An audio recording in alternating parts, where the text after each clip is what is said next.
Shalom, everybody. My name is Junilyn Brady, and I will be presenting the continuation of our report with topic 2 demand analysis and estimation under our subject advanced business economics, to be presented to Dr. Noel B. Hernandez and, of course, to you, my fellow classmates. So, over here, we will be defining demand analysis and estimation. This refers to the process of studying and predicting how much of a product or service consumers are willing to be able to buy at different price points, taking into account various factors like income, competitors' prices, and market trends, ultimately allowing businesses to make informed decisions regarding production, pricing, and marketing strategies. So, I will be discussing market research, which I am tasked to discuss at this moment. So, in demand analysis and estimation, market research refers to the process of gathering and analyzing data about a target market, including consumer behavior, preferences, and market trends, to understand and predict the potential demand for a product or service, allowing businesses to make informed decisions regarding pricing, production levels, and marketing strategies based on consumer insights. Market research also examines consumer behavior and trends in economy to help a business develop and fine tune its business idea and strategy. It helps a business understand its target market by gathering and analyzing data. Market research is also the process of evaluating the valuability of a new service or product through research conducted directly with potential customers. It allows a company to define its target market and get opinions and other feedback from consumers about their interest in a product or service. So, in a research may be conducted in house or by a third party that specializes in market research. It can be done through surveys and focus groups, among other ways. And of course, we also have test subjects, and these are usually compensated with product samples or a small stipend for their time. I just remember one of our classmates shared about a story of their school district that was performing a research, and at the same time they're giving like allowance or money, or we call it stipend, for the uh, test subjects or to those who are involved in a research. I also remember over here in California, my mother-in-law shared about when uh, their kids are still growing up. They were given like free diapers, but they were not labeled. They were just labeled A, B, and C, and then they're going to ask the consumer which product uh, is better or is the best, if it's the product A, B, or C, and they're given it for free. So over here, I have some different types of market research, and the first one that I have in here is consumer surveys. So a consumer survey in market research is a method of collecting data by asking a group of target consumers questions about their opinions on preferences and behaviors regarding a product, service, or brand, allowing businesses to gain insights into their target market and inform marketing strategies based on customer feedback. So, the purpose of this is to understand consumer attitudes, needs and wants to guide product development, brand positioning, and customer satisfaction initiatives.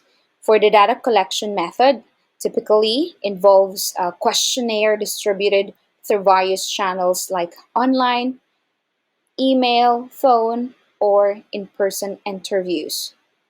For information gathering, it could be demographic, the age, gender, income, product usage habits, brand perception, purchase intentions, satisfaction levels with current products or services.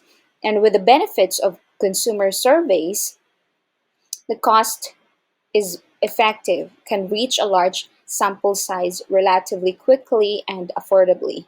Flexibility can be tailored to specific research questions and target audience. And the data is quantitative. It provides measurable insights on consumer behavior and preferences. And I have here important considerations when conducting consumer surveys. First one is the representative sample.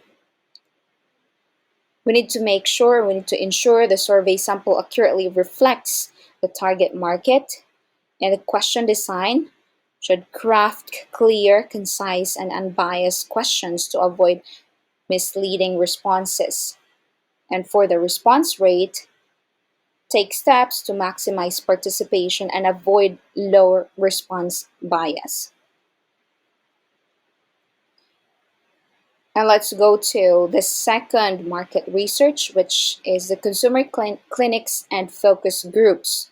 So, in market research, both consumer clinics and focus groups are qualitative methods used to gather in-depth insight from consumers about their perceptions, opinions, and behaviors regarding products, services, or marketing strategies, with a key difference being that consumer clinics often involve a more controlled, stimulated environment where participants actively interact with products or concepts, while focus groups involve open discussions with a group setting led by a moderator.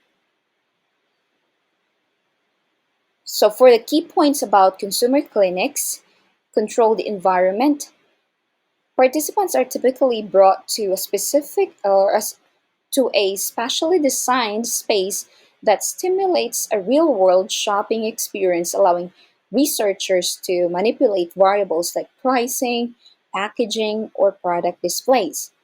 For active engagement, consumers are often given a budget or scenario and asked to make purchasing decisions, providing detailed information on their decision making process. For useful for testing,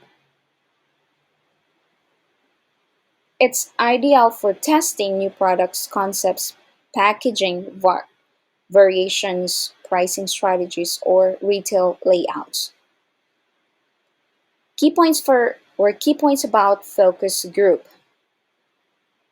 Group discussions. A small group of participant, typically 6 to 12, engage in a guided conversation facilitated by a moderator, allowing for rich discussion and insight through interaction within group members. Qualitative data. Focus groups primarily gather qualitative data such as opinions, attitudes, motivation, and perceptions about the product or service. Exploring complex topics. Useful for exploring complex topics, identifying underlying consumer needs, and understanding the why behind the behaviors. And we also need to know when to use each method.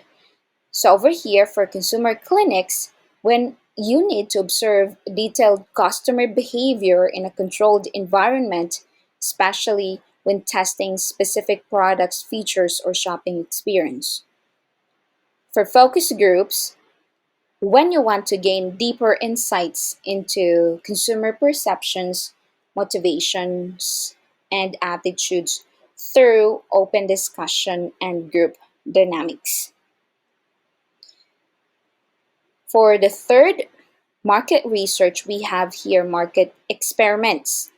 So, market experiment in market research refers to a controlled test where a company manipulates specific marketing variables like pricing, product features, or advertising messaging to observe and measure how these challenges affect customers' behavior and, ul- and ultimately sales, allowing them to gain insights into the most effective strategies for their market or for their target market. So, the purpose of this is to test the hypothesis about how different marketing elements impact customer decisions and identify the best approach to reach and engage the target audience. For the method, typically involves creating different variations of a market element. Example, different ad, creatives, pricing tiers, and exposing different customer segments into each variation, then analyzing the result to see which one performs best. So we have here examples of market experiments. We have three. The first one is A/B testing, which I've mentioned in the beginning of this discussion or the beginning of this topic.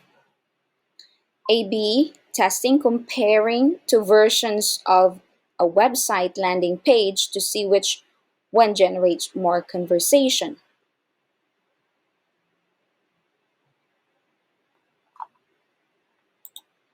So over here, the product is a website, and it could be also different products, um, or it could be like different apps like Facebook or Instagram, which social media or which app is used the most. And the next one is price elasticity testing, varying the price of a product in different markets to see how it affects demands. The third one is promotional campaign testing. It's testing different promotional offers to determine which one drives the most sales. So for our benefits or the benefits of market experiment, I have also here three. The first one is uh, data-driven decision making. It provides concrete evidence to support marketing strategies. Optimization helps identify areas for improvement and fine-tune marketing campaigns. And the reduced risk allows businesses to test new ideas on a smaller scale before committing significant resources. And for our last, no, for my last, and it will be continued with my um, group mate. For my fourth one in here is the statistical estimation of demand.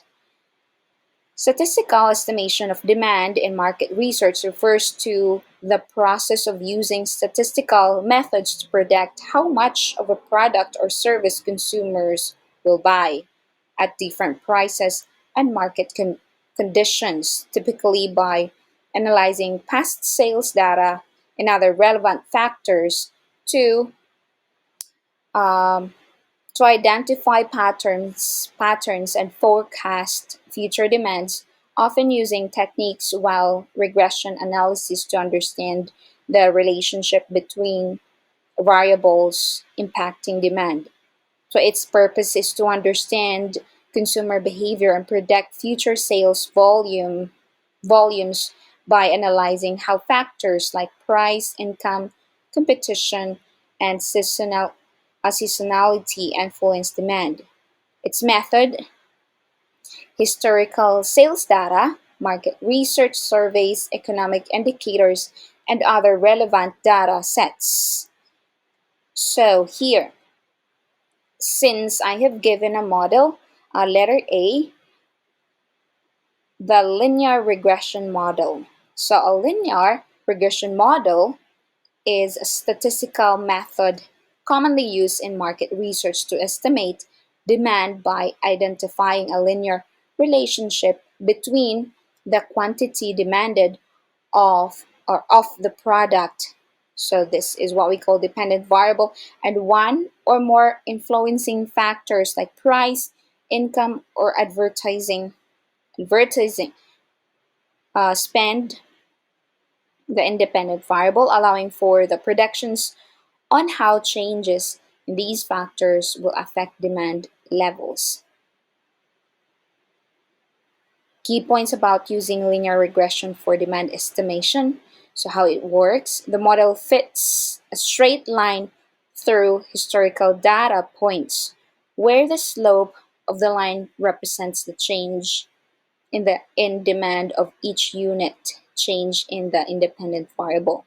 So data needed to use linear regression, you need a data on past sales volumes and corresponding values for the factors influencing demand. For interpreting the result, the regression coefficients indicate how much the dependent variable is expected to change when the independent variable increases by 1 unit, holding other factors constant.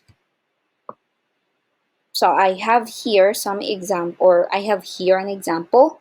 The scenario: the company wants to understand how changing the price of their product affects sale volume. So the process, they collect data on historical sales at different price points, then use linear regression to analyze the relationship between price, which is the independent variable, and the sales volume, which is the dependent variable. So for the outcome in here, the model will provide a linear equation showing how much sales are expected to change for every price increase or decrease. Advantages of using linear regression for demand estimation: its simplicity, easy to understand and implement, especially with readily available statistics software.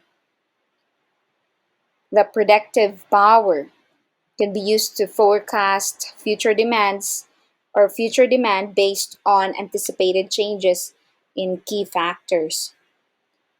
And the limitations of linear regression for demand estimation: the linear assumption may not accurately represent complex relationships between variables that are not linear.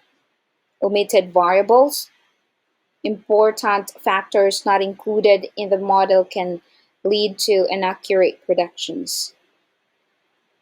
And the data quality dependence. The accuracy of the model relies heavily on the quality and reliability of the data used. And that's all for my topic, and it will be continued with my group mate. Thank you so much for your attention.